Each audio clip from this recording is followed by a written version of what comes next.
gagné 86 organisations qui répondent à critères qui étaient définis pour l'organisation de cette élection.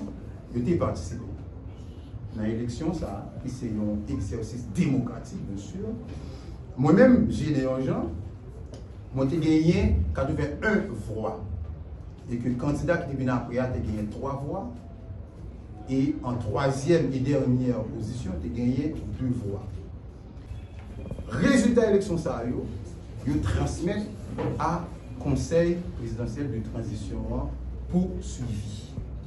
Donc CPTA, le Conseil présidentiel de transition, et le gouvernement, ils ont décidé, selon ça la presse rapporté, parce que ce n'est pas encore officiel, ils ont décidé pour remplacer, de par eux-mêmes, ils ont décidé pour compter de force, remplacer le secteur droits humains par une dame qui s'appelle Magali Georges, qui sont figures connues de l'accord de Montana et qui sont syndicalistes.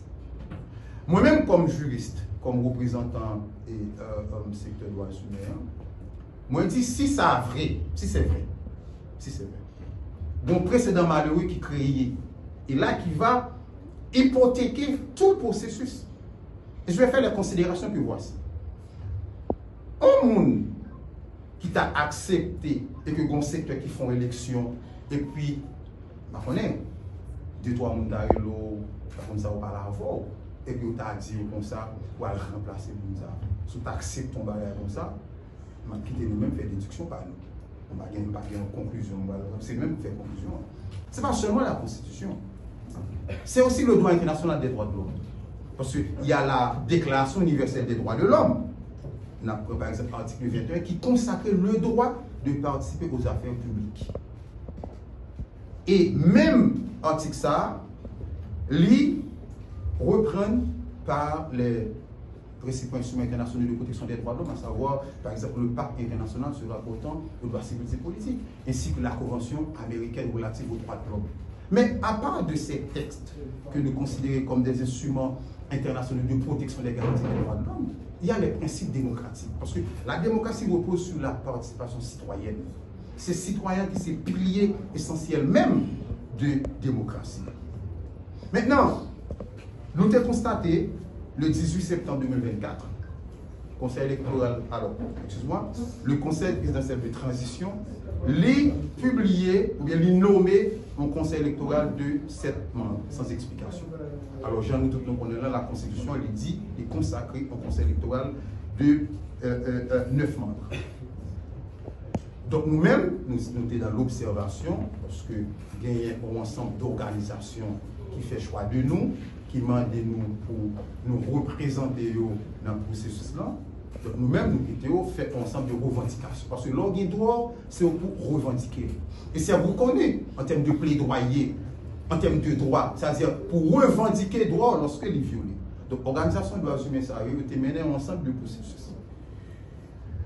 Le mercredi 4 décembre 2024, donc CPTA, le Conseil présidentiel de transition, et le gouvernement ont décidé, selon ça la presse rapporté, parce que ce n'est pas encore officiel, ils ont décidé pour remplacer, de par eux-mêmes, ils ont décidé pour compter de force, remplacer le secteur droits humains par une dame qui s'appelle Magali Georges, qui sont figures connues de l'accord de Montana et qui sont syndicalistes. Moi-même, comme juriste, comme représentant et secteur droits humains, moi je dis si c'est vrai, si c'est vrai, bon précédent malheureux qui créé et là qui va hypothéquer tout le processus. Et je vais faire les considérations que voici.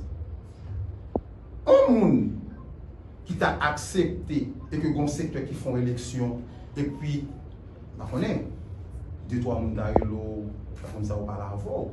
Et puis, on t'a dit comme ça, pour aller remplacer comme ça.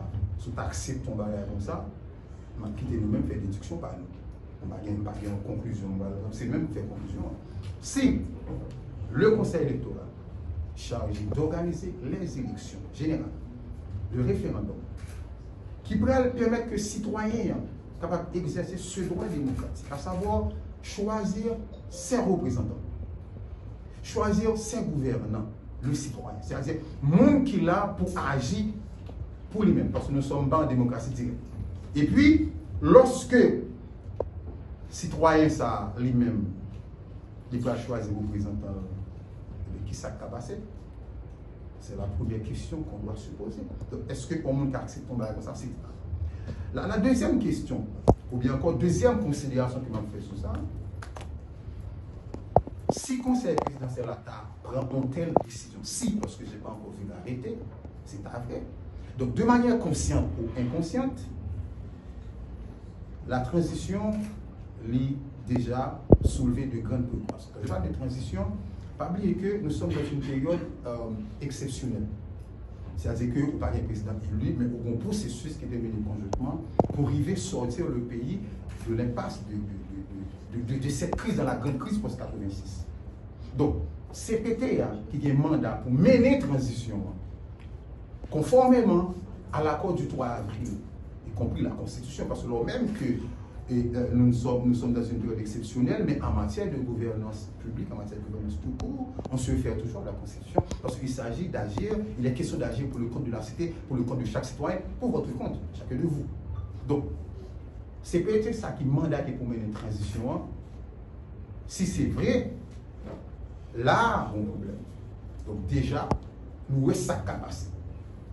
Ça veut dire que l'exercice que les citoyens vont faire, vote ça va l'exercer à eux-mêmes, parce que c'est à travers ce vote, ce tact, ce droit que vous choisissez vos représentants. Donc si CPT arrive à interférer, font bagarre comme ça, de force, de gros moyens, donc là, déjà, nous voyons que quel type d'élection que vous gagner. Même conseil électoral provisoire, c'est-à-dire nous qui acceptons un bagage comme ça, si c'est vrai, nous avons tout dit ça pour passer. Donc, moi-même, ma préoccupation n'est pas concernée les politiques, c'est à nous décider. Parce que lorsqu'on va faire les élections, les partis politiques, pas bien pour vous voyez des candidats. C'est surtout l'approche institutionnelle. Donc, c'est à eux de décider est-ce que c'est un bon choix, est-ce que son comportement acceptable ou pas, est-ce que c'est démocratique ou pas. Mais moi-même, en tant que général défenseur des droits de l'homme, c'est le citoyen qui m'intéresse. Parce qu'en tant que défenseur des droits de l'homme, nous sommes là pour nous dénoncer les violations des droits de l'homme. C'est un rapport de verticalité. Lorsque l'État viole les droits des citoyens. Donc, citoyen, je vous dis, il faut commencer par revendiquer son droit de participer à un processus qui est transparent, qui est démocratique, qui répond à normes démocratiques. Les organisations de droits humains qui exercent les droits démocratiques, Jean Constitution dit là, Jean instruments internationaux relatifs aux droits de l'homme que moi évoqué au dit là, si vous acceptez ton bagage comme ça, bon, bah, vous accepter le tout, c'est dit que vous ne pas reconnaître comme institution même. Donc, je crois que vous ne pas accepter ça, parce que en matière de démocratie, vous avez possibilité pour revendiquer droit, l'esprit droit au violé.